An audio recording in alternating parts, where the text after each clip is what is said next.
नमस्कार, मैं हूं रचना सिंह। स्वागत है आपका रचना की रिपोर्ट में। लोकसभा चुनाव जैसे जैसे पीक पर पहुंच रहा है, वैसे वैसे अब सियासी मुद्दे भी बदलते जा रहे हैं।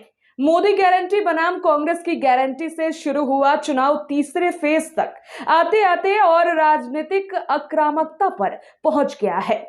आम जन के मुद्दे तो गायब हो गए हैं। न महंगाई पर चर्चा हो रही है और न ही बेरोजगारी की बात हो रही है। विपक्ष भले ही सरकार पर सवाल तान रहा हो, लेकिन मोदी सरकार इस ओर कोई भी ध्यान नहीं दे रही है।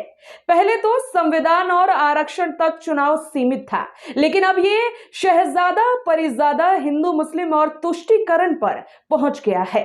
पीएम मोदी और राहुल गांधी ने एक दूसरे पर जमकर शब्दबाण छोड़े हैं, जिसको लेकर कांग्रेस और बीजेपी दोनों दल अपनी अपनी तरह से एजेंडा सेट करने की कवायद में लगे हुए हैं। बता दें कि तीसरे फेज के चुनाव में अमित शाह और ज्योतिरादित्य सिंधिया सहित 10 केंद्रीय मंत्रियों की प्रतिष्ठा दांव पर है, तो 4 पूर्व मुख्यमंत्रियों की अग्नि परीक्षा होनी है। इस चरण में मुलायम परिवार से लेकर शरद पवार के परिवार का भी इम्तिहान होना है। इसके चलते तीसरे चरण का चुनाव काफी हाई प्रोफाइल माना जा रहा है। पिछले 11 दिनों में पीएम मोदी ने करीब 30 जनसभाएं की है। पीएम हर तीसरे दिन विपक्ष को अपने किसी न किसी बयान से घेरते हुए नजर आए। दूसरे चरण में पीएम मोदी ने कांग्रेस के समान संपत्ति वितरण के चुनावी वादे को मंगलसूत्र से जोड़कर बड़ा मुद्दा बना दिया था, तो तीसरे चरण में आरक्षण से लेकर तुष्टीकरण के मुद्दे पर एजेंडा सेट करने की कोशिश करते हुए नजर आए। पीएम मोदी आरोप लगा रहे हैं कि एससी, एसटी, ओबीसी को लेकर जो संविधान में आरक्षण मिला हुआ है, कांग्रेस उसे छीनने का प्रयास कर रही है। इतना ही नहीं, कांग्रेस और इंडिया गठबंधन पर कटाक्ष करते हुए पीएम मोदी ने आरोप लगाया है कि विपक्ष मुसलमानों को मोहरे के रूप में इस्तेमाल करना चाहता है। प्रधानमंत्री ने कहा था कि पाकिस्तान में दुआ हो रही है कि शहजादा प्रधानमंत्री बने। लोकसभा के तीसरे चरण के चुनाव के प्रचार के अंतिम दिन प्रधानमंत्री नरेंद्र मोदी ने अयोध्या में रामलला के दर्शन किए और उसके बाद रोड शो करके सियासी माहौल बनाने की कोशिश की।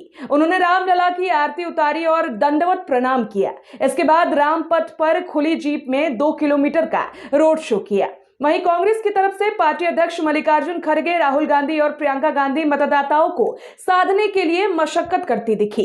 कांग्रेस सामाजिक न्याय और आरक्षण के मुद्दे पर चुनावी मुद्दा सेट करने की कोशिश करती नजर आई। कांग्रेस और राहुल गांधी ये कहते हुए नजर आए कि 2024 का लोकसभा चुनाव 2 विचारधाराओं के बीच हो रहा है, जिसमें कांग्रेस संविधान की रक्षा करने की कोशिश कर रही है, जबकि भाजपा आरएसएस इसे और लोगों के अधिकारों को खत्म करना चाहता है। राहुल गांधी अपनी हर एक रैली में इसी बात को दोहरा रहे हैं कि पीएम मोदी आरक्षण के खिलाफ है और लोगों से आरक्षण की सुविधा को छीनना चाहते हैं। राहुल गांधी से लेकर विपक्षी के दूसरे नेता भी ये कह रहे हैं कि देश के संविधान पर खतरा है और पीएम मोदी तीसरी बार सत्ता में आते हैं तो संविधान बदल देंगे और आरक्षण को खत्म कर देंगे। कांग्रेस ये आश्वासन देती हुई नजर आई है कि केंद्र में अगर उसकी सरकार बनती है तो जातिगत जनगणना कराई जाएगी, 50% आरक्षण की सीमा को बढ़ा देगी। वहीं सपा प्रमुख अखिलेश यादव अपनी पीडीए फॉर्मूले पर ही एजेंडा सेट कर रहे हैं और हर चुनावी जनसभा में इसी बात का जिक्र कर रहे हैं। आरजेडी नेता तेजस्वी यादव खुलकर पीएम मोदी और बीजेपी पर निशाना साध रहे हैं। प्रियंका गांधी आक्रामक प्रचार कर रही हैं और उन्होंने पीएम मोदी पर अपने परिवार के खिलाफ मनगढ़ंत आरोप लगाने पर निशाना साधा है और कहा है कि मेरे पिता को विरासत में सत्ता नहीं बल्कि शहादत मिली है। इस पर प्रियंका गांधी ने भावनात्मक अपील करके चुनावी फिजा को अपनी तरफ मोड़ने की कवायद की है। पीएम मोदी के शहजादे वाले बयान पर तेजस्वी ने उन्हें परिजादा बता दिया है और अब तीसरे फेज की कल वोटिंग होनी है, जिसको लेकर चुनाव आयोग ने पूरी तैयारी कर ली है। इस फेज में इन शब्दबाणों का क्या असर वोटिंग में दिखाई देता है, ये देखने वाली बात होगी और आने वाला समय बताएगा। इस पर आपकी क्या राय है, हमें कमेंट कर जरूर बताएं और वीडियो को लाइक और शेयर जरूर करें।